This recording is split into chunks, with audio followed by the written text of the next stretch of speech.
안녕하세요. 코인우먼입니다. 오늘은 2023년 3월 22일 수요일입니다. 구독과 좋아요, 알림 설정 정중히 부탁드리며 오늘 영상 시작하겠습니다. 밤사이 리플 XRP가 20% 넘게 급등했습니다. 최근 비트코인과 이더리움의 상승세를 따라가지 못해서 실망했던 분들도 계실 텐데요. 이번에는 리플의 시간이 온 것처럼 투자자분들에게 기분 좋은 소식인 것 같습니다.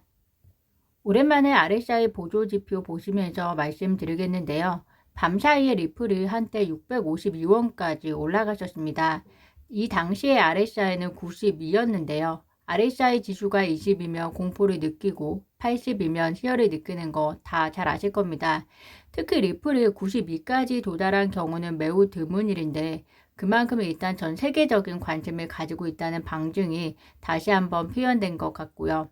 또한 기억하시는 분들도 계시겠지만 2023년 1월 1일 리플의 가격이 약 430원 정도였습니다. 430원부터 시작을 해서 최근에 한 달여간의 탄탄한 가격 따지기를 통해서 세력으로 추정이 되는 고래들이 충분히 XRP 매집을 해왔다고 추정이 되는데요. 이것의 1차 표출이 이번 폭등으로 귀결이 되지 않았을까 생각이 됩니다. 아시다시피 리플은 시총 24조 원짜리 세계 6위의 무거운 종목입니다.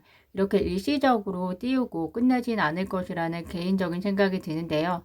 그렇지만 RSI가 지금 92까지 터치했기 때문에 일시적인 소화 매물이 나올 수는 있을 것 같습니다. 그렇지만 앞으로도 추가적인 상승도 충분히 기대해 볼 만한 분위기다 이렇게 말씀드리고 싶고요. 리플의 급등 이유가 여러 가지가 있겠지만 메인 이유는 결국 약식 판결이 조만간 있을 거라는 기대, 특히 그 판결이 리플에게 유리하게 나올 것이라는 기대에 따른 투자 심리가 강하게 작용을 한 것 같습니다. 어제도 제가 공유드린 콘텐츠를 보시면 리플의 공정고지 방어를 지지하기 위한 최근 판결을 토레시 판사에게 제출함으로써 리플에게 유리하게 한 발짝 더 접근할 수 있지 않았을까 생각이 드는데요. 존 디튼 변호사, 제레미 호건 변호사, 그리고 빌 모건 변호사, 많은 암호화폐 관련 법률 전문가들, 그리고 전 SEC 자문위원까지도 SEC와의 소송이 리플에게 유리하게 해결될 것이라는 예측을 하는 사람들이 소송 결과가 임박할수록 늘어나고 있고요. 이 긍정적인 예측이 가격 상승의 주된 이유다라고 보는 분석이 많습니다. 필란 변호사가 예상했던 SEC와 리플의 약식 판결 3월 31일입니다. 이건 어디까지나 필란 변호사의 예상이지 어느 누구도 3월 31일까지는 약식 판결이 나올 거라고 확정지어 이야기한 적이 없다는 점을 참고해 주시면 좋을 것 같은데요.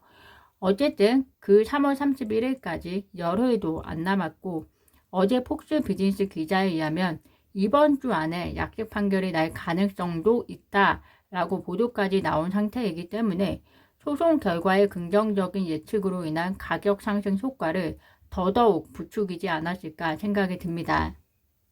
지금부터 구독자분들께서는 늘 그러셨지만 지나친 기대 심리보다도 객관적인 시각을 통해서 리플에서 보내는 뉴스, 리플 커뮤니티에서 보내는 소식 등을 더 민감하게 보시고 해석해야 하는 시기가 온 것 같다는 생각이 듭니다. 소송이 긍정적으로 풀리면 과연 리플의 코인베이스 재상장에 빠른 진전이 있을까요? 현재 전 CTO 코인베이스 임원이 미국의 하이퍼 인플레이션으로 인해서 비트코인이 90일 내에 100만 달러까지 치솟을 것이라고 예측을 했는데요. 거의 40배가 뛴 셈입니다.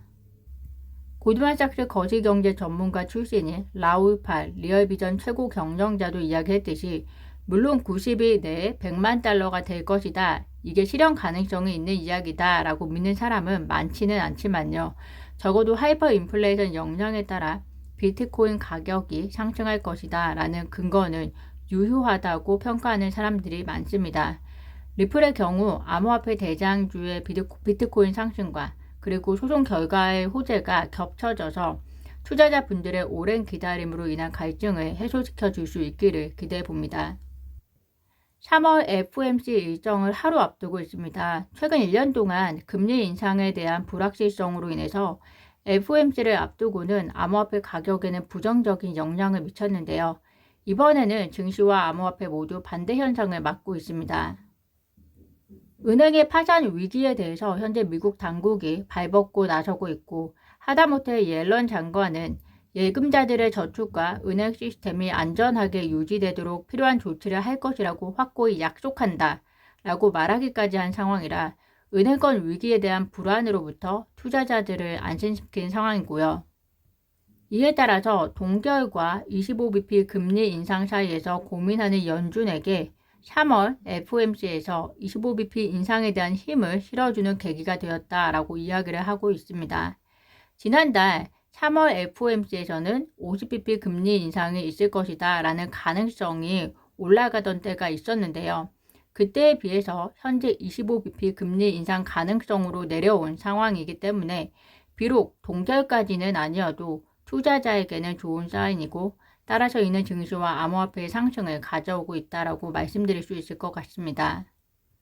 물론 일론 머스크처럼 25bp 금리 인상이 아니라, 그리고 동결도 아니라 50bp 금리를 인하시켜야 한다는 주장도 있지만, 일론 머스크처럼 실물 경제에 더 가까이 있는 사람 입장에서는 그 말이 충분히 맞을 수도 있는데요. 일단 수치적으로 인플레이션이 아직 높은 상황에서는 그럴 가능성이 거의 없다는 것이 제 개인적인 생각입니다. 캐시우드가 이끄는 아크 인베스트가 약 1350만 달러 규모의 코인베이스 주식을 매각했다는 소식입니다. 잘 아시겠지만 아크 인베스트는 지난해 11월부터 쉬지 않고 코인베이스 주식을 매집해오고 있었는데요. 코인베이스의 주가가 현재 오른 상태에서 일부 매각을 결정한 것은 역시 개인이 따라갈 수 없는 배포와 투자 전략이 출중하다는 생각이 듭니다. 지난 11월이면 아시겠지만 FTX 사태로 암호화폐뿐만이 아니라 코인베이스 주가도 곤두박질 치던 때였거든요.